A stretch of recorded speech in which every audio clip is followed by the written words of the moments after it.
Well, hello, everybody. We are here on our premiere show of Staffing Sharks Review It.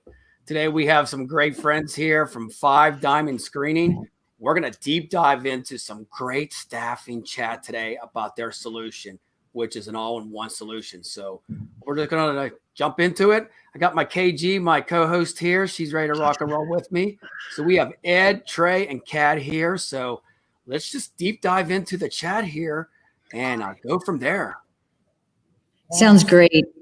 Thanks, Rich, a bunch. Hi, I'm Kat. I'm the COO at Five Diamond Screening, and we're always having a lot of fun with Staffing Shark and love to sit and chat. I'm here in Vegas. We also have Ed Robusto, our CEO. He's in Vegas too. And then Trey McCampbell, our head of sales, who's in Music City, Nashville. And maybe if we have a chance, we'll ask Trey about his other life that he has. More fitting to Nashville. Thanks again. So yeah, Trey actually is in a band. So there's a band there. So. Oh, okay. Nice. I'm semi-retired though, so there's not much to tell. Great. And definitely do want to celebrate the day, right? Our first female and woman of color vice president. Yes. So that's a pretty exciting thing today. And regardless of your political opinions, Inauguration Day is always very exciting. But definitely wanted to talk about staffing challenges and how, we, dive in and help our clients. I think one of the things we're seeing right now with our hospitality clients, and, we serve most industries, but hospitality's been especially hard hit, is everybody's really starting to get ready for a ramp up. Everybody's starting to feel a little bit better. We're seeing staffing pick up a tiny bit. And, the rumblings are there that travel is going to pick up. And, Trey, maybe talk a little bit about what you've been talking to a lot of people, what they're telling you about how things are going to change. Yeah, it's interesting. So, what we're starting to see is a little bit of a groundswell, particularly in hospitality. Future bookings are up, and what people are already talking about is kind of people are tired of being home, and so they're going to start traveling. But what's interesting is that air travel may recover a little quicker than they thought, but for the most part, this is the year of the road trip. So all of our folks who have restaurants and hotels up and down the interstates, or if you were a drive-to destination city like Nashville, where 3 major interstates intersect, we're talking about people are.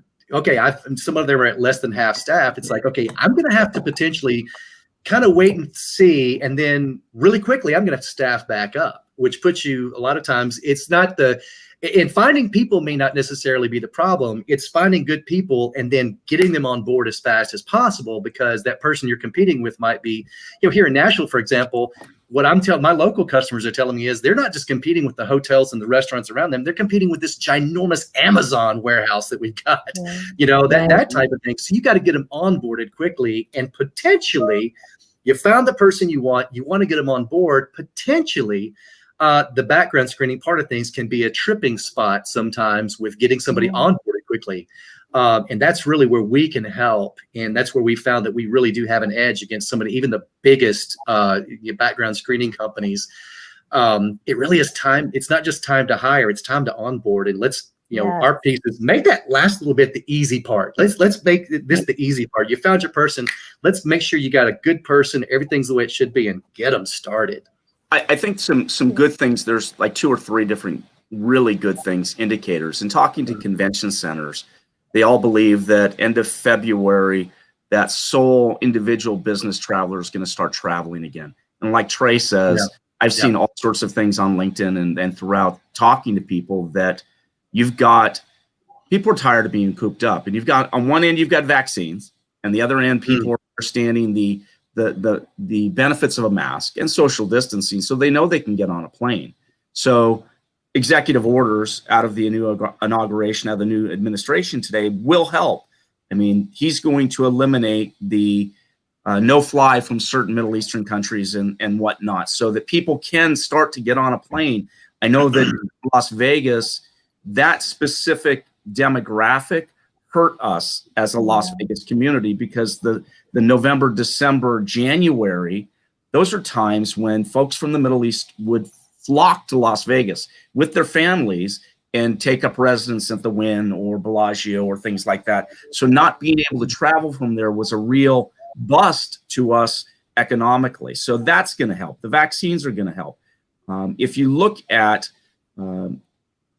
convention centers in general, it's a ramp up time. So you're looking end of March, April, May before they can actually start to backfill some of those convention spaces. But I can see there being time where a sales guy reaches out to Trey, who's going to book a show, and go, hey, look, I'll give you 50% off if you can change your date from September to May, and we can backfill and get you into this space. But there's also the ramp up for advertisement and things like that, so they can sell it, so they can get it going. But we are seeing, a growth. We're seeing people start to staff.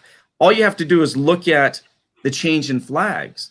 Ambridge Hospitality bought over 100 hotels. They're not going out of business. They're just rebranding, reflagging. Sonesta has gone from the beginning of 2020. I read this yesterday. Sonesta Hotels went from the beginning of 2020 to like 200 hotels.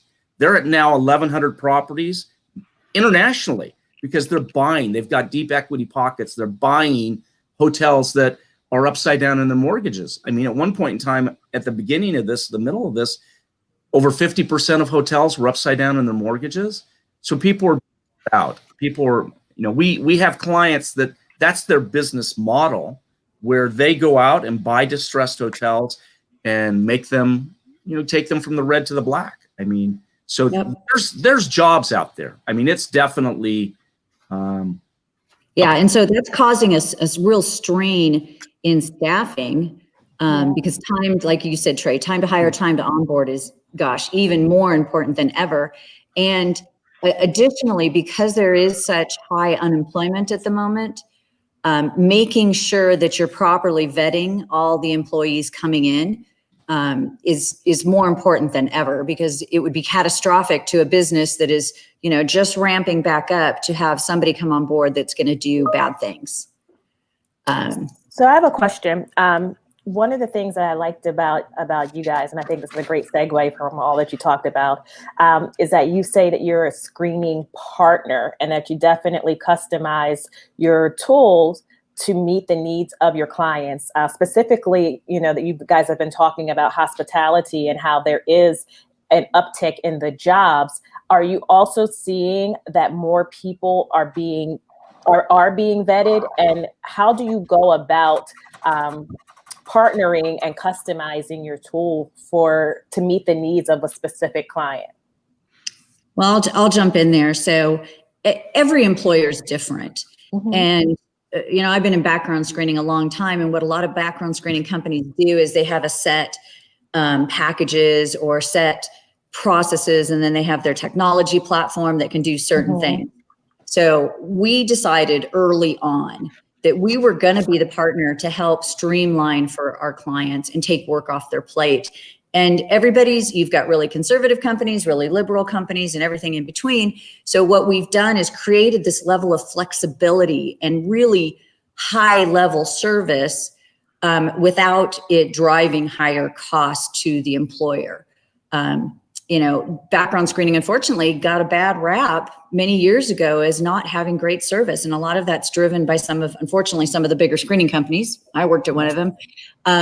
So it really is about treating our clients the way they want to be treated, right? It's such a platinum rule.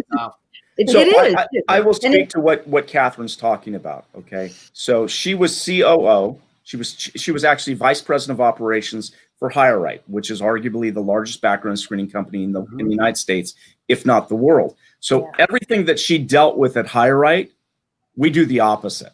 And that comes from her. So in terms of customer service, in terms of relationships, in terms of communication and transparency, we're open 7 days a week. And I say this all the time. Nice. Call on a Sunday night or a Saturday night in the middle of the night. Call our 188 number. You're going to get a domestic operator who understands, if you're a client, we know who you are, we know what you do, they're going to be able to find you, and they're going to be able to resolve your issue. I have no idea why you would call, but that's true of the applicant as well, because she has groups that are applicant liaisons you know, Kirsten, that when you're hiring or you're applying for a job, it's stressful. If you're going to go through a background check, I don't care if you've ever had anything in your record or not. It's scary because someone is now opening up your records to look at you. So we have people available that if you call and say, hey, look, I'm just nervous about this process. Can you tell me what it's about? Catherine's got people that are going to answer the phone and get on the phone and go, hey, this is Laura. I just want to let you know, absolutely. This is the process. This is how long it's going to take. This is what it's all about. And you get an applicant that starts out excited.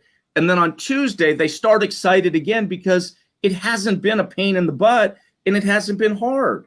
There's a transition and a relationship that says, hey, we are your partner day in and day out. We're the client's partner. We want them to succeed.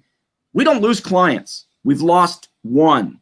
And that was because they were bought by somebody else who we're already currently in negotiation with to get the larger group and get them all back. So, okay. I mean, it's about relationships. And Catherine talks about background screening having a bad rap. It does have a bad rap. That's the primary reason that Trey does 2 minutes with Trey on Tuesday to go, look, as an HR director, we know you're pissed off. We know you're angry. We know no one's responding to you. We are that company that will respond to you. We are that company that's there for you. Call us. It's no joke. We're going to be less expensive. We're going to be faster. We're going to be customer service focused. Give us a shot. What do you got to lose? The problem you have, and you know this, Kirsten, dealing with HR directors, they get invested in a vendor. Mm-hmm. Whether that vendor's good or not, they were invested in that vendor, and they don't want to have to go to their COO or their president and go, hey, look, I just want to let you know we're overpaying by 40%, and they're slower than anybody else in the industry, and they're missing stuff, and that's my fault because I was invested in them. And then their friend Mary down the street calls, and she goes, hey, you have a background screening partner? So the person now refers the really bad background screening company to the person down the street because they not only don't want to look bad to their boss, they don't want to look bad to their friend that they're a member of SHRM with down the street. So now you just said a bad word. He summed it up. It's a four-letter word. Oh no. You understand what I'm saying? It's in my industry, in my city. I'll use a metaphor. In my city with our school district, there's a policy where if a teacher transfers from one school to another, his personnel file doesn't go with him. So if he's done bad stuff, the school doesn't know about it. It's called passing the trash. In our industry, I will use that term. It's called passing the trash. So if you're using a bad background screening company, the tendency is for HR directors, instead of owning it and going, look, they're bad, they're overpriced, they're slow, they don't do it. They go, hey, yeah, they're great. And it takes 3 years for you to realize I'm overpaying, it's too slow, and I'm getting screwed.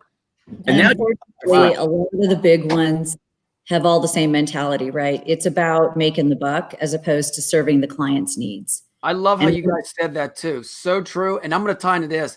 Bad hires are bad business. Can you please elaborate about that? I've seen that on your site. That is so key because this is what we're talking about right now. 100%. Sorry about that. Go ahead, Kat.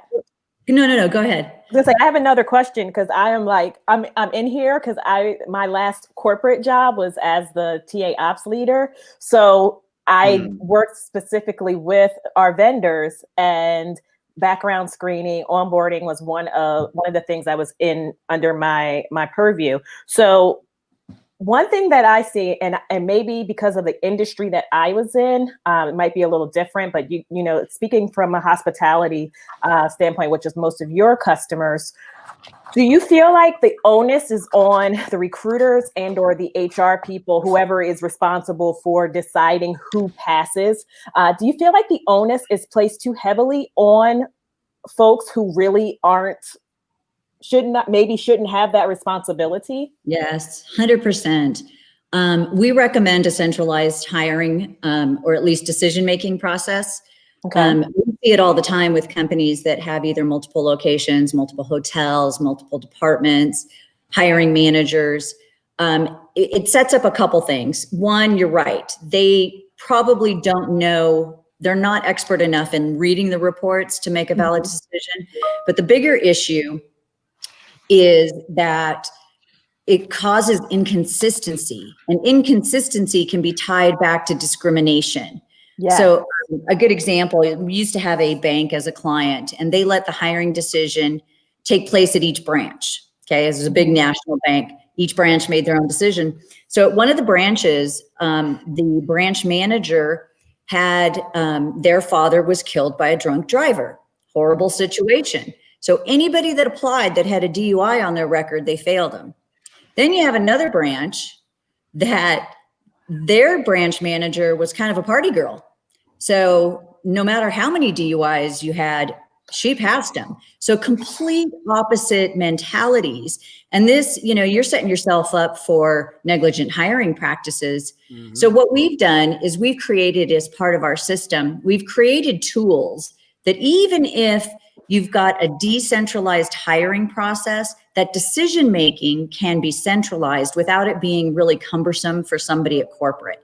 So there's tools in the system, we call it adjudication, where the company can provide to us guidelines of what their decision-making is, and we can kind of preload them in the system. So it eliminates the amount of reports that have to be viewed. It allows the hiring process to happen faster, and really streamlines it for both the location, doing the ordering, as well as the centralized decision-making person. I like that. And I'm used to your previous employer, worked with them for 2 decades. Trace too. He was in charge of mid-level market accounts. So the thing that used to trip people up, especially the recruiters I worked with, and I worked with recruiters all over the country, and even some that were Oconus. So it was a lot going on. And if they see the word discrepancy, like they're automatically like, oh my God, my candidate failed the background screening. And I'm like,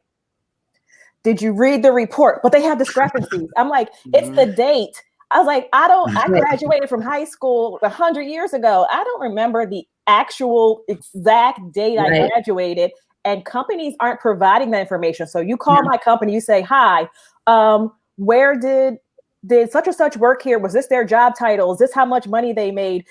Is this who they reported to? Why did they leave the company? And what happens? The HR person or whoever answers the phone says, send us a fax. Yes.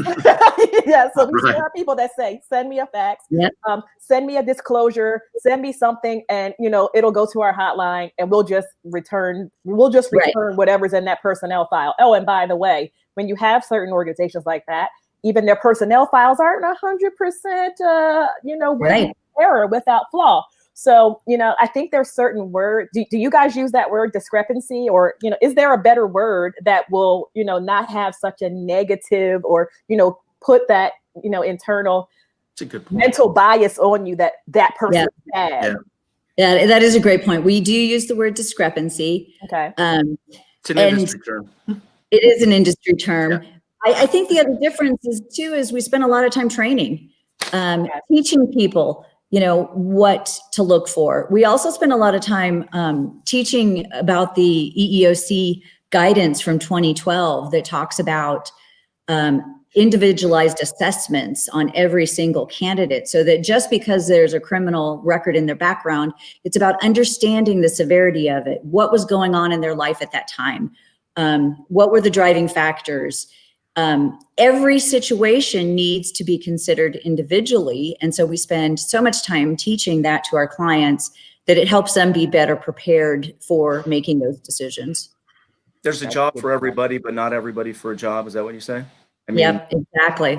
We've done background checks on people that have had some bad stuff, but they put them in the back of the house and they don't interact with anybody. They still need a job. It's either that or recidivism becomes really hard to go back to crime. So it becomes an issue. Another big deal, becoming a big deal, is social media searches. I mean, especially you look at today, the inauguration. Airbnb canceled every single booking in the Washington, D.C. metro area in advance of the inauguration, simply because they didn't know who was going to be staying in homes and they didn't want any violence. That's a big deal. I mean, so that you're talking about discrepancies, the largest discrepancy is usually between a LinkedIn profile and the resume. So I'm a sales manager on my LinkedIn profile, or vice president of sales on my LinkedIn profile, but in reality, I'm a sales associate or something like that. And that all goes to honesty and truthfulness and character and that type of stuff. And those things get set apart and you have a conversation with people. I mean, yeah, and some of that is branding too, meaning the difference between what your title is on your resume, what your title is on your LinkedIn profile. And if anyone should be, again, I'm not hard on recruiters, but I'm hard on recruiting departments in the sense that, you know, we have to take some responsibility for that too, because we do branding too. You know, we have our internal compensation title for a job, and then we have our advertised title. And I don't think we should put it on folks that do the same thing. They want to be noticed. You know, they want to add some flair to their job title. They're not lying necessarily. I mean, a lot of people are not. They're not elevating themselves. They're not, you know, trying to. True. They're not trying to, you know, be untruthful. They're trying to be seen. They're trying to set themselves apart. So I think we got to have a little bit more grace there as well. We do. We have to have some flexibility, but like we have clients that are very liberal and left-leaning. We have some very conservative clients that are the complete opposite. They look at that as, you know, the world isn't gray for them. It's black and white. You've either lied or not lied. All the more reason to do employment verifications. I mean, to your point exactly, Kristen, because you're right. Most people, it's just minor little tweaks. But every once in a while, and there's well documented out in the press situations that are really dramatic. The one that always comes to mind for me is the person that said that they were a vice president, assistant vice president at a company. And then when it was checked, they were the assistant to the vice president. So they pulled a Dwight Schrute. Yeah. Yes. Yeah. That's one of the best shows, and that should be required watching. It should be required viewing. Absolutely. I tell every new recruiter, you must watch the movie Office Space. If you've never worked inside of an organization, you need to watch that movie. That's a great movie. That's it. That's exactly it. Hey, Rich, do you have a question before I throw my next one out? In here? We're going to get back to bad hires or bad business. I know we talked about this before. Can you tell the audience how much it costs to have a bad hire if they don't screen them? Oh, Catherine, you have those metrics. Oh, for sure. So, I mean, the bottom line with bad hires being bad for business is, I mean, there's a multitude of reasons. Somebody that is not a good fit, whether it's not culturally fitting with the employer or having a criminal record or lying on their resume, it's somebody that is not going to perform up to standards, right? They're going to take more time off. But when it comes down to, you can do the math very simply. The cost to recruit, the cost to train, the cost to re-recruit, the cost to retrain, the lost productivity in, you know, if there's a gap in having that person work. I don't have the number right off the top of my head, but it's right around like $1,500. So do a simple background check for 15 or 20, and you're saving a ton of money and a ton of heartache and time too. The 1,500 doesn't count for, you know, everybody's time trying to do everything. That and your quality of your applicants goes up when the word gets out that you're actually doing a background. Right. Yeah. We were talking about that yesterday with one of my hotel companies here. It's that, you know, part of your brand and part of protecting your brand is part of your screening process as well. I can tell you, being a musician for 30 something years, there's certain people that if you just say, could you pass a drug test? You'll never see them again. Nope. Equally, when you talk to people about, you know, consenting to a background screen, you're committing your brand is basically being delivered to that employee. This is the level of people that I'm going to work for here. There's a standard that's already being set right there. And so as you get into that, you're going to, and I hate to use the word weeding out because they're not necessarily bad people as people have made bad decisions, whatever, but you're going to avoid some of what Catherine's talking about. Everything from, like, one of the things that we talked about real early on was like things like absenteeism. You know what I mean? There's just a lot that goes in There's a lot that goes into this. You tell them that this is the type of thing that we're going to do. It sets a standard before they even start day one. And I think you do get a better quality of employee. And I guess for me, one of the things, and Richard, to your point about bad hires, you can avoid that just by screening. I think that it's mind boggling to me, the number of people we talk to who still don't screen at the most basic levels of people that are going to be wearing your company shirt or driving your company truck. It's mind-boggling. And so we're on this campaign of education to people saying this doesn't have to be scary. We're always talking about protecting your brand. It starts like during the recruiting process. Exactly. And having that conversation. So what about your time length here? Like, I dealt with so many recruiting and background solutions over my time that takes 2 days to get a background back, takes 2 weeks to get it down. What is the average length of time? Kat? The first answer is it really does depend on where your candidate lived and how comprehensive of a check you're doing. Right. There are screening tools that can provide results nearly instantly.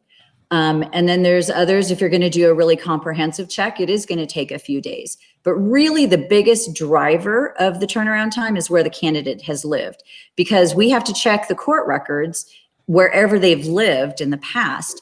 Now, a little over half the country does provide direct access for us sitting here in our office to access the criminal court records. So those are really, really fast, right? Those can be done immediately. But there's still a whole lot of courts around the country that we have to walk in the door of the courthouse, look at the paper files. Biloxi, Mississippi, for example, still has ledger books that you have to fish through. Others, New Hampshire, for example, we go into the court, we drop off our request, and then they let us know when we can pick it up. New Hampshire's running about 2 weeks right now, and there's nothing you can do about it. Yeah, it's crazy. And then COVID, of course, threw a whole new wrench into the process. When the courts closed, it really caused a big problem, because if it was a court that you had to walk in the door to, couldn't walk in the door, doors were locked. So we did a ton of work with court administrators behind the scenes to be able to have access to the information, even though the courts were closed. I know that's something a little bit different that not even the big screening companies were doing. And we're still seeing courts closed for COVID. In fact, there's areas of the Upper Peninsula in Michigan where the courts just reclosed a couple weeks ago. Northern California, they've mandated, California, is a hot spot for COVID at the moment. So every non-essential process, and they've determined that background screening is non-essential, contrary to what we all believe. So they're not doing a lot of searches. So that's really the big driver. But I think the big takeaway there is, even if we have to research something at a court that's really impacted, we're doing what we can to circumvent that process so that the employer can make a decision faster. What's the difference between us and what's the difference, Catherine, between us and a HireRight or a Sterling or those people? What's the difference? What is the driver? How can we put Kirsten and her group or any of the recruiters or at ease? What do we do differently? Well, I think the biggest thing is being the advocate and partner for the employer. We communicate too. We seriously communicate. We over communicate. Kirsten knows this from HireRight. She sends out a background check, and if it'll go 3 days, 10 days, 14 days. And she, especially now, and Trey knows this because they've HireRight has eliminated his whole group. So if you're less than a certain amount in annual volume, you don't even get representation. You got to call 1-800 number, and they charge you to access that so that you can get information on a background check that you sent off 2 weeks ago. The difference is Kirsten sends off a background check with us. If it takes more than 24 hours, 48 hours, she's either getting an email or a call from somebody in your office saying, hey, I want to let you know we found some stuff in New Hampshire. The court's closed, but we're finding a way to get somebody in there to get that information. We communicate. We talk to our people. They are true partners. Their success, our success, the applicant's success. We want that person to get to work. Yeah. Exactly. Right now. That's My last question about access for applicants. Everyone doesn't have the ability to sit in front of a computer every day and, you know, type up whatever the organization that they are, you know, prospect for. They don't have the opportunity to, you know, fill out their application online or whatever. You know, are you guys accessible to people who have different situations?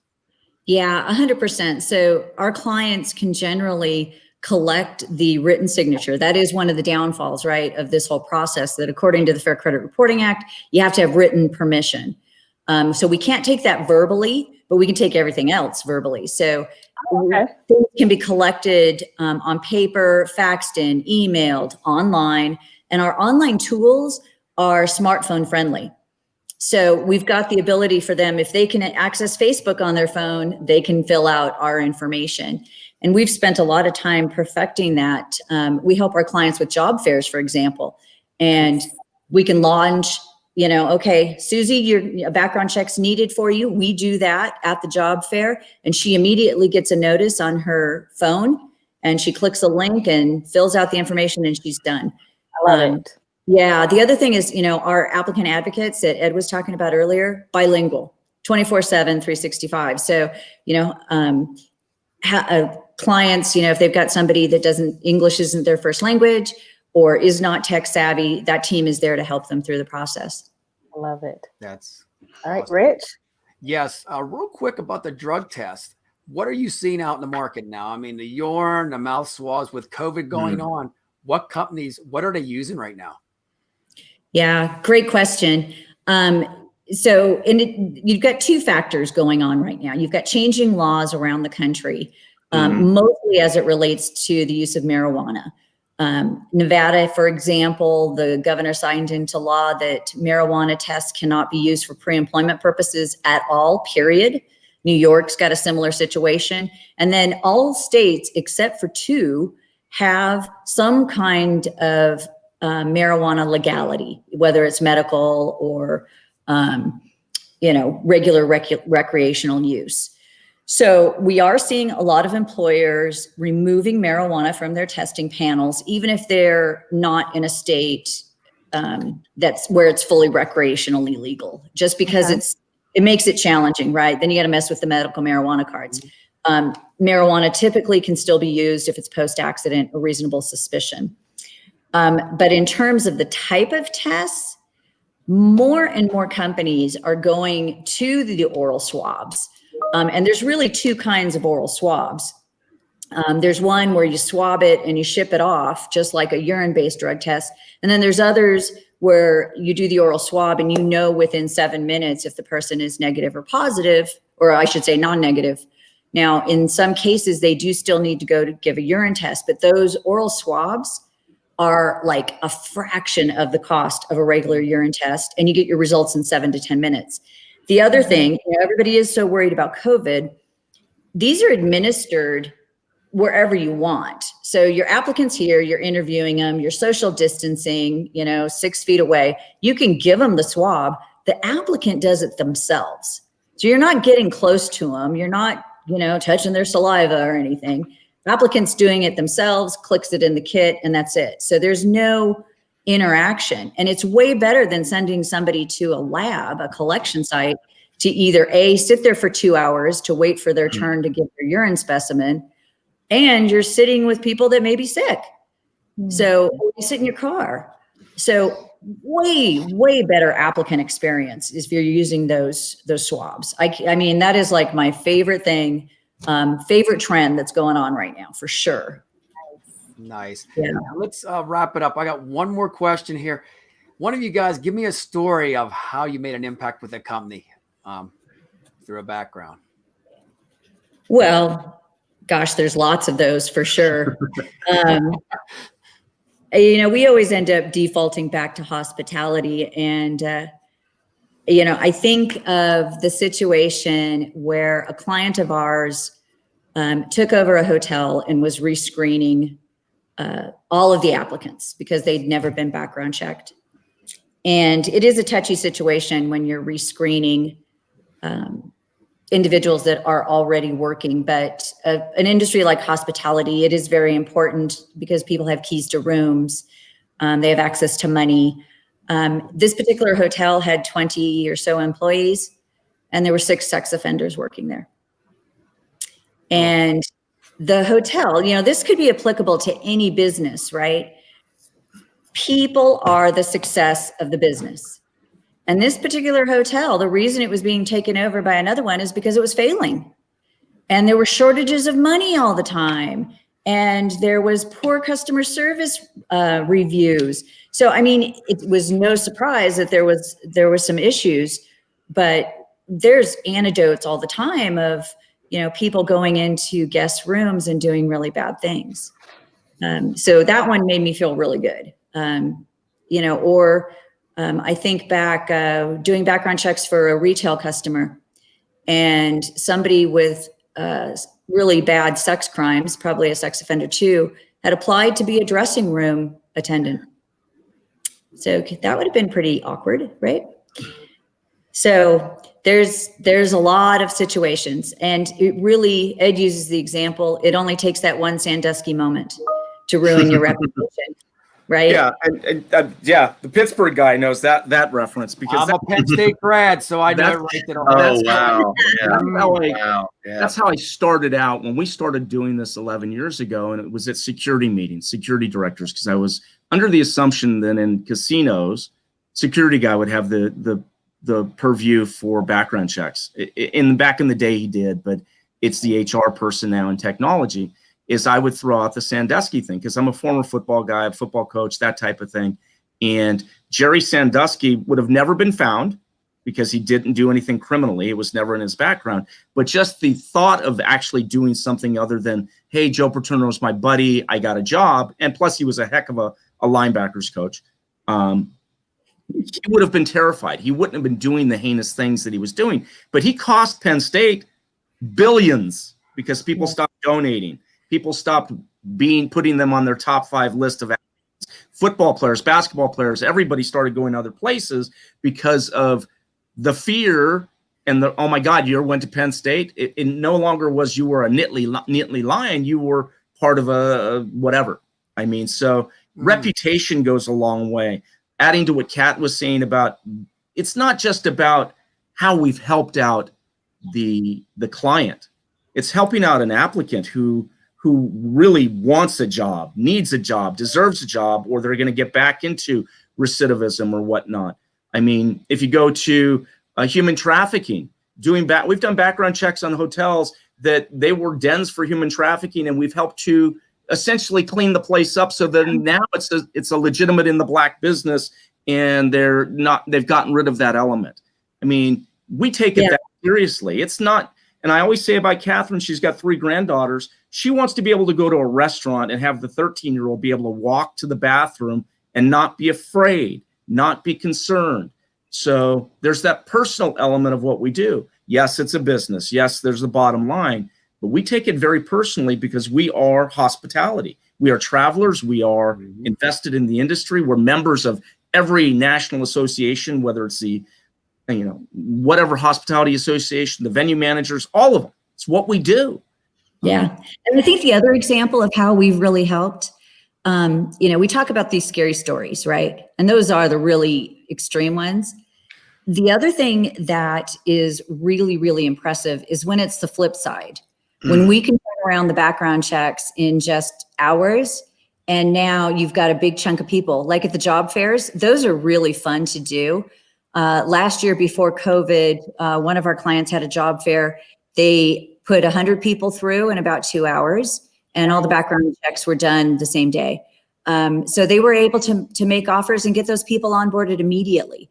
And that's really exciting, is when the clients are like, oh my gosh, this is so cool. Thank you. You took so much work off our plate. And that really, it's the 2 ends of the pendulum. And both of them make us feel equally as gratified, for sure. I love that. Awesome stuff. So I have a video, and I'll have Brandy send it to you. Last year before, we did you know, I don't know if you know the BITAC events, which is basically speed dating for hospitality. They bring in vendors, you get to pitch to people, they pick you. So they had me speak at their symposium at the Intercontinental in New York. And Catherine was in the back of the audience. I had 5 minutes. So 4.5 minutes of this I found the 5 most heinous events of crime in hospitality that I could find and put it on a video that was produced professionally and everything. The gasps of horror were audible because of the human trafficking and stuff that was going on because people weren't doing a good background check. I took out the Intercontinental hotel chain because we were at the Intercontinental. It was the worst. Literally, because they are a franchisee. They don't own any hotel. All of their hotels are all franchise based. They had elements around the country of human trafficking and then denied it. They tried to put it off on the franchisee. Yeah. They had nothing to do with it. And when we sat with the VP, I'm like, I had a quiet conversation with him. I said, look, I pulled you guys off, but you guys were the worst. And he was kind of arrogant in the putts. And I'm like, God, I should have put the thing back on the video. But whatever. Anyway. You have to send that to us. No, look at it. Brandy's on. She's listening to us right now. That's it's scary. No, it was terrifying. I just want to thank everybody for coming. I think this was a great premiere show. Review it. Yeah. Everybody out there, if you get a chance, Background Solutions, 5 Diamond Screening. Reach out to them. I'm telling you, you heard it all right now. Trust me. And we don't bring guests on the show just unless we know they're going to be awesome. So you guys were great. Hopefully we can get you some business here and awesome. Build up a Love it. Anytime you guys want us, and Trey is a ham, he loves doing this stuff. I can tell it's right. And then you know what? He's got professional things going on. Are you kidding me? He's got a green screen. He's got all sorts of stuff. Are you kidding me? Oh man. I may or may not. Nice meeting you, Kirsten. Thank you. Awesome. Once again, check it out.